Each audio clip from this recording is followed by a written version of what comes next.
We want to prove to the world that we have come to occupy our stadium. Express is just a visitor. There is no battle. We are coming to win because Express already is scared of coming here because they have lost the ownership of the stadium. So basically, we want our people to come and have a feel of the new stadium. The issue of security, we have deployed as per what we are supposed to deploy. There is no security hiccups. We are sure that everyone is going to enjoy the game in a secure way.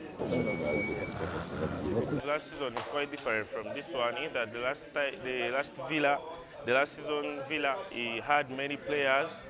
Okay, there were some age differences, but as for now, at least we know we are all young and we are all building our talents and we are all building our future. So there is no one to depend on. You have to carry yourself and perform to your level best.